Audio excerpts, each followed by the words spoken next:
Hey Leute, hier ist Lionel und heute möchte ich euch zeigen, wie wir dieses Bild hier von dem Wanderer im Nebelwald umgesetzt haben. Viel Spaß dabei!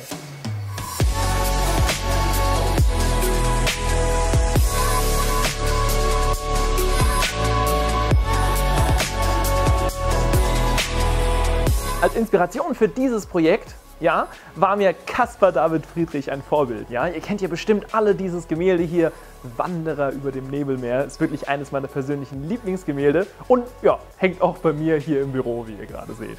Ja? Und ich fand einfach diese Zentralperspektive in dem Bild und der Mensch in der Natur, fand ich einfach sehr, sehr schön und inspirierend. Daraus wollte ich eben meine eigene moderne Version machen und habe den Wanderer eben aus den Bergen in den Wald verfrachtet. Ja? Bevor das ganze Shooting tatsächlich stattfand, musste ich mich allerdings erstmal vorbereiten. Und das habe ich in dem Fall einfach mit einer Konzeptskizze gemacht. Ja? Ich habe mir die Idee einfach schon aufgezeichnet und an so einer Konzeptskizze können wir auch schon sehen, wie das fertige Ergebnis aussehen könnte. Und vor allem ist halt auch sehr, sehr praktisch, da kommen noch einige Details hinzu, die halt einem intuitiv beim Zeichnen einfallen. Also in dem Beispiel halt hier, kam halt noch eben so der Hut und einfach so die Pose, wie er dasteht, halt noch da hinzu. Die Pose, die ich für Marco ausgesucht hatte, also dieses stramme Herumstehen so im Wald, fast schon apathisch, wurde ebenfalls auch nochmal inspiriert von einem Künstler. Und zwar von dem surrealistischen Maler René Magritte.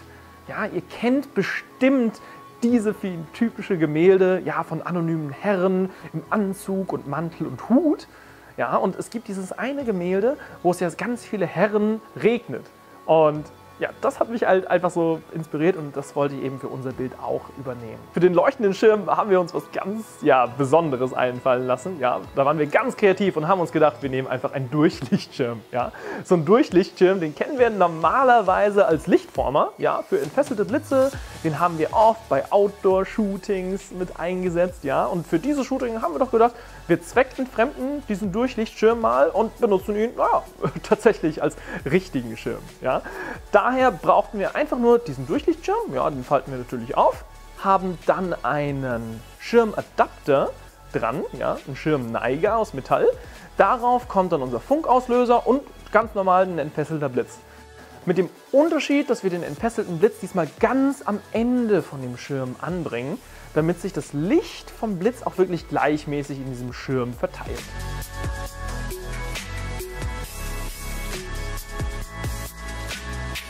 Als Location haben wir uns den großen Feldberg im Taunus ausgesucht. Der Wald, den wir da oben haben, ist halt wirklich richtig schön naturbelassen und wirkt halt richtig, richtig verwunschen. Auch wenn an unserem Shooting-Tag kein Schnee lag, hatten wir trotzdem sehr, sehr starke Minustemperaturen. Deswegen war es eben wichtig, dass wir die Shootingzeit wirklich aufs Wesentliche reduzieren, damit wir als Team nicht unnötig lange draußen frieren. Deswegen ist die Vorbereitung dazu eben auch ganz, ganz wichtig. Aber Kälte hat eben nicht nur negative Effekte, sondern auch einen sehr, sehr positiven Effekt. Denn der Nebel, den wir für unsere mystische Stimmung brauchen, hält eben bei Kälte natürlich viel, viel länger an. Dieser Wald grundsätzlich bietet aus vielen unterschiedlichen Winkeln einfach einen super schönen Hintergrund. Aus diesem Winkel hier hatten wir zum Beispiel so eine richtig, richtig schöne Gegenlichtwand, kann man fast schon sagen. Das sah vor Ort einfach richtig, richtig schön aus. Allerdings, wenn wir dann diesen leuchtenden Schirm haben, ein leuchtender Schirm, der ist hell und hell vor hellem Hintergrund, kommt eben gar nicht so richtig zur Geltung. Ja? Damit Licht eben richtig schön wirken kann, braucht Licht auch eben Dunkelheit. Das heißt, wir brauchen eher einen dunkleren Hintergrund.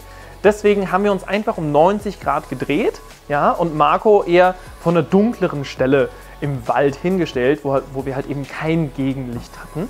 Und schon kommt dieser Effekt vom Blitz eben viel, viel, viel, viel deutlicher zur Geltung.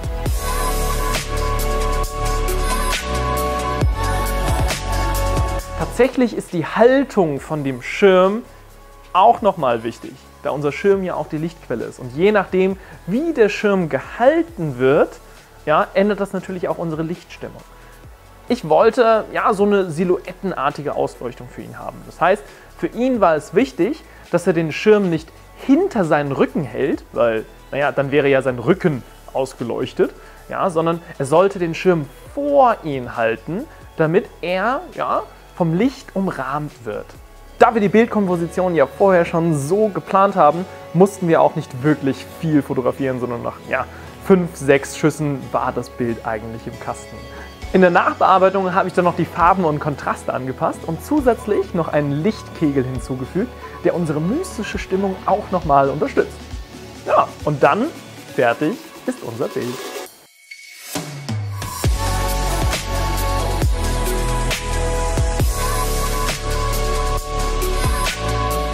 Fassen wir das Ganze nochmal zusammen. Was brauchen wir eben, wenn wir so ein kreatives Projekt mit entfesseltem Blitz machen wollen? Als allererstes müssen wir natürlich unsere Idee festhalten. In dem Fall hier haben wir eine Konzeptskizze erstellt. Ja, empfehle ich auch jedem, der eben mit etwas arbeitet, womit er sonst nicht arbeitet. Aber ansonsten ist es halt wirklich wichtig, Vorbereitung für ein kreatives Shooting ist wirklich das A und O. Ja, als zweites sollten wir hier in diesem Falle darauf achten, was für einen Hintergrund wir haben. Ja, wir haben uns einen Wald ausgesucht, der passt natürlich auch zu dieser ganzen Bildidee, die wir hatten.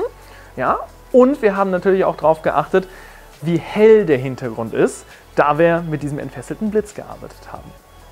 Als drittes sollten wir darauf achten, dass unser Bildelement, was wir ausleuchten wollen, also was leuchten soll im Bild, tatsächlich auch Sinn ergibt für die ganze Bildidee. Ja, das sollte man nicht einfach irgendwie machen, Hauptsache es leuchtet, sondern wir sollten schon versuchen, so eine kleine Story damit umzusetzen.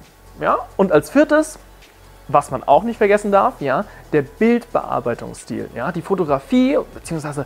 die Bildgestaltung hört ja nicht mit der Fotografie auf, sondern in der Nachbearbeitung können wir sie zusätzlich auch nochmal ergänzen und eine Wirkung verstärken. Abschließend möchte ich euch noch sagen, wir können mit entfesselten Blitzen wirklich alles Mögliche anstellen. Hier haben wir es gerade in einem Schirm angewendet, aber wir haben es auch zum Beispiel schon mal in Laternen reingesteckt oder einen Lampenschirm draus gemacht aus dem Jerome hier. Ja, ihr könnt das wirklich auf sehr, sehr viele Dinge machen. Seid da einfach kreativ und erzählt eure Geschichte. Ich hoffe, dieses Video hat euch gefallen, und ich freue mich immer wieder über euer Feedback, was ihr mir unten hinterlasst, wenn euch diese Geschichte inspiriert hat. Ich wünsche euch noch ganz viel Spaß beim Fotografieren und wir sehen uns das nächste Mal. Macht's gut, ihr!